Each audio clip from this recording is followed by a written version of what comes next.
Hello बच्चों, नमस्ते। कैसे हो? आज हम हमारा सिलेबस ऑलरेडी कंप्लीट हो चुका है और syllabus already has completed. So we are revising our chapter line and angles, क्योंकि इसमें सबसे ज़्यादा कन्फ्यूजन रहा है हम बच्चों को लाइंस और एंगल्स में। तो अभी हम करने वाले हैं lines and angles.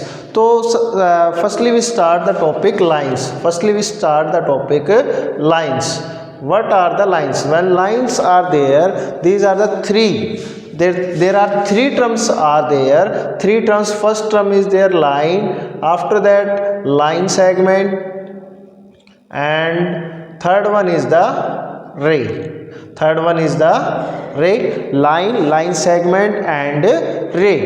Then line is there when no starting point is there and no ending point is there. That is the line. Here no starting point is there, no ending point is there. Line is going to infinite, that side also and this side also, and this is called line. How we denote the line? Suppose that these are the points A, B, so we denote the line A, B, this. And after that, line segment is there. In this there are the starting point and ending point, both are there. Starting point is there and ending point is there. That is the line segment, where we denote the line segment A, B, and this. After that, ray is there when one starting point is there but ending point is not there, A, B, and we denote the line A, B, this. So firstly, if I am telling about the line, because our topic starts from lines, so firstly we know about the lines. Line, what is the line? Line is there, the line segment, line where there is no starting point and no ending point is there, so that is the line. And line segment is there, starting point and ending point, both are there, so that is the line segment. And ray, when line is one starting point is there but ending point is not there, these are the line segment, ray. And what is the angle? Now important term is there, what is the angle? तो सबसे पहले हमें ये पता होना चाहिए angle क्या है। बच्चे कंफ्यूज रहते हैं कि एंगल क्या है। Angle is there measurement of two rays. When two rays are there and having the same vertex means corner, and the ray one starting point and other ray is like this, and this is the same vertex, means starting point is there but ending point is both are different, so this is known as angle. After that, now this angle, and this angle makes many definitions, many things are there. Firstly, our angle comes acute angle. When our angle is between 0 degree and 90 degree, when our angle is between 0 degree and 90 degree means when our angle is more than 0 degree but less than 90 degree, that is the acute angle. After that, our term is there right angle. What is right angle? Right angle is there when our angle is straight, when our angle is 90 degree. This is figure of acute angle. When right angle, when angle is equal to 90 degree, like this, means both lines, both rays, this is also ray and this is also ray, OA and OB, both are perpendicular to each other. After that, our obtuse angle. What is the obtuse angle? When our angle is more than 90 degree, but below than 180 degree, means our angle is between 90 degree and 180 degree. This is known as obtuse angle, and a figure will be like this. means this angle is more than 190 degree and below 180. So this is called obtuse angle. After obtuse angle, next term is there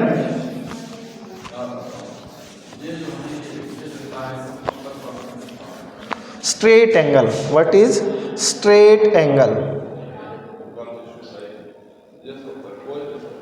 Straight angle is there. When straight angles means our angle is equal to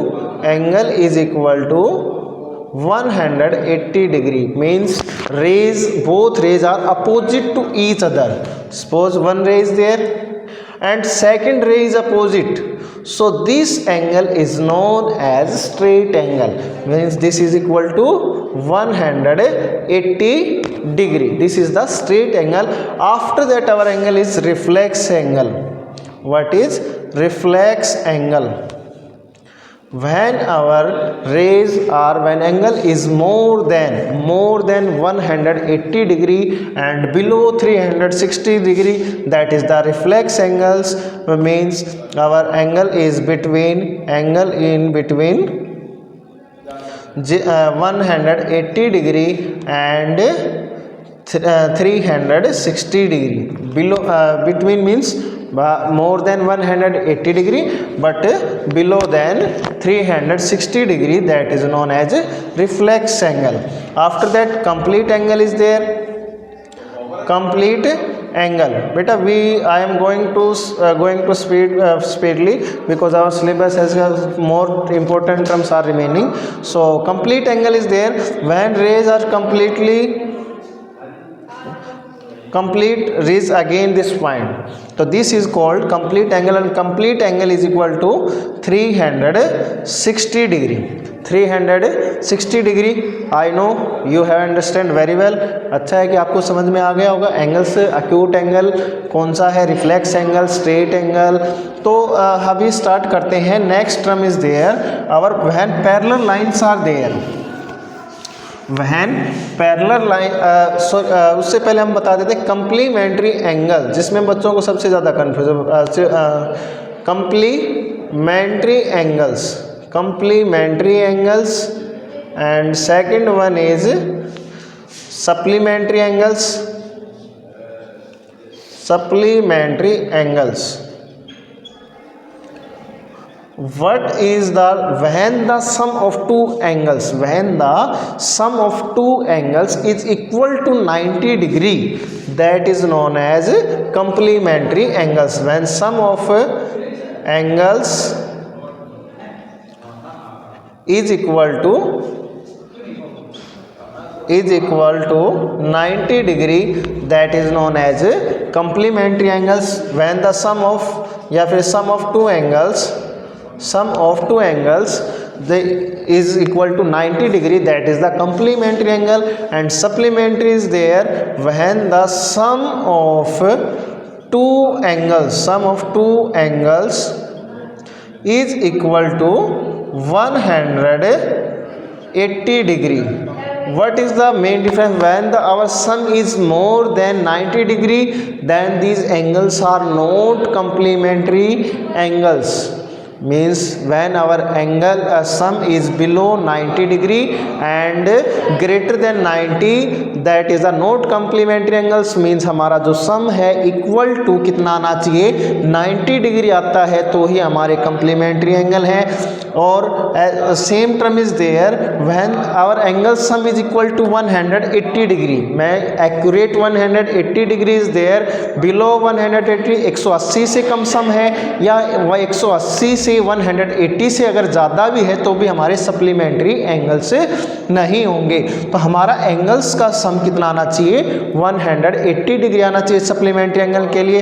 when our question is there, when angle is there 35, one angle is there 35, one angle दे रखा है आपको 35 degree, then find the complement of this angle. Complement निकालना है तो other angle will be, second angle will be, second angle क्या होगा 90 minus 35. 10 minus 5 5 and 8 minus 3 5. तो 55 is the complement of 35. Means when our complementary angle is there, then we let the two angles, one is x and second is 90 minus x. अगर हमें question में एक angle दे रखा है और we have to find the complement of this angle, so what will we do? 90 minus that angle, means our one angle was there 35, so we had to find the complement, so we subtract the 35 and this is the 55, that is the complement of 35. Now same is thing is there for supplementary angle. Supplementary when sum is 180 degree and one is there 110 degree. One first angle is there, then first angle is 110 degree. We have to find the supplement of this angle. We have to find the supplement of this angle. अगर हमें इसका supplement निकालना है तो हम क्या करेंगे? 180 minus 110, that is the 70 degree. That is the supplement of this angle. Now next term is there, our angles are there.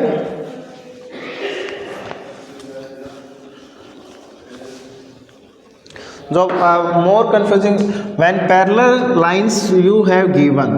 बेटा listen carefully, अगर आपको अच्छे से सुनना है तो parallel lines is there, both are parallel lines. Parallel lines means they will never intersect at any point in when we assume that these are going infinite, these will not intersect. Other one is there, other line, these lines are L, M, this is N. And we say that line N is the transversal. Transversal means when a line cut more than two parallel lines, that is the transversal line. So L is parallel M, L is parallel M है, तो we have to find the corresponding angles. तो firstly we have to say the interior angles or exterior angles. तो what are the, suppose that this is angle is there 1 2 3 4 5 6 7 and 8. तो firstly we interior angles, after that our exterior angles. तो सबसे पहले हमें इनको समझना होगा कि इंटीरियर एंगल्स के बाद क्या है आपका कि इंटीरियर मतलब हमें क्या बताना है, अंदर के एंगल बताने हैं, एक्सटीरियर मतलब बाहर. तो हमारे इंटीरियर एंगल कौन कौन से हैं? एंगल 1, एंगल 2, एंगल 7 और एंगल 8. तो एंगल 1, एंगल 2 एंड एंगल 7 और एंगल 8. और after that exterior angle are there, interior. बेटा इंटीरियर आपके कौन से थे? 4, 3, 5 और 6. Angle 4, angle 3, angle 5, angle 6. क्योंकि मैं एक्सटीरियर का ऊपर का करके तब वो हो गई थी mistake. Now exterior angle are there. Exterior angle 1, 2, 7, 8. Angle 1, angle 2, angle 7 और एंगल 8. तो इंटीरियर का मतलब हमारे अंदर के 3, 4, 5, 6 एंड एक्सटीरियर का मतलब बाहर के 1, 2, 7, 8. अब हमारे पास आता है pair of corresponding angle. Pair of corresponding angles. तो बेटा ज़्यादा हम इसको लंबा नहीं करेंगे, आपको समझना है पेयर ऑफ कोरस्पॉन्डिंग एंगल्स. तो कोरस्पॉन्डिंग एंगल्स का जो पेयर का मतलब दो एंगल हमारे क्या रहेंगे, साथ रहेंगे. तो सबसे पहला पेयर बनेगा, कौन सा बनेगा? एंगल 1 और एंगल 5. एंगल 1 और एंगल 5 और दोनों क्या रहेंगे? इक्वल रहेंगे. फिर नेक्स्ट आएगा एंगल 2 और एंगल 6. एंगल 2 और इक्वल टू रहेगा एंगल 6 के. और एंगल 4 और angle 7. Angle 4 equal to angle 7 and angle 3 is equal to angle 8. Angle 3 is equal to angle 8. These are the pair of corresponding angle. अब आता है हमारा किसका? Pair of alternate interior.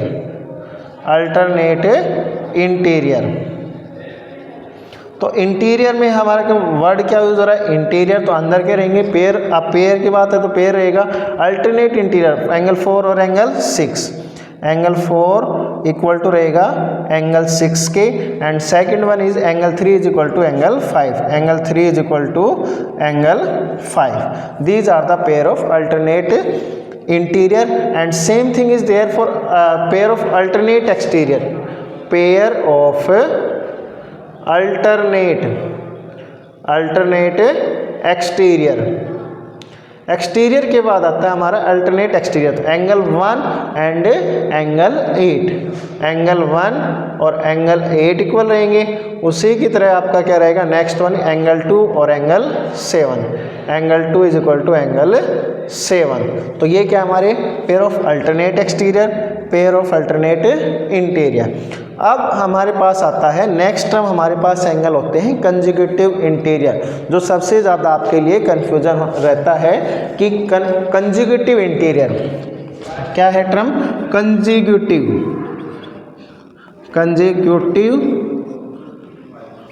Interior. तो इस बात को प्रॉपर्टी को आपको ध्यान रखना है, कंजुगेटिव इंटीरियर, और इनको बोलते हैं को इंटीरियर। इनके लिए क्या यूज़ करते हैं, को इंटीरियर वर्ड का भी क्या किया जाता है, यूज़ किया जाता है। तो एंगल 4 और एंगल 5, एंगल 4 और एंगल 5 क्या है, कंजुगेटिव इंटीरियर है। सेम आपके क्या है एंगल 3 और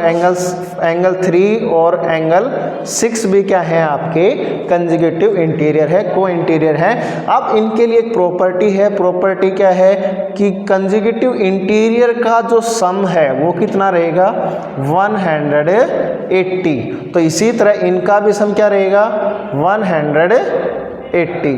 अगर हम बोले कंजुगेटिव इंटीरियर की जगह अब को एक्सटीरियर बोले, एक्सटीरियर 1 और 7, तो इन एंगल्स का भी सम कितना रहेगा 180। सम विल बी 180। तो अब हम क्वेश्चन के ऊपर आते हैं, जैसे सबसे ज़्यादा कंफ्यूजन है आपको।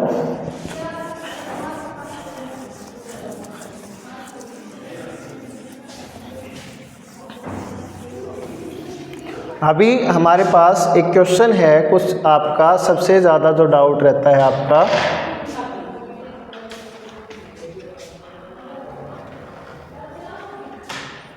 तो इस तरह आपको एंगल दिया गया है। तो यहाँ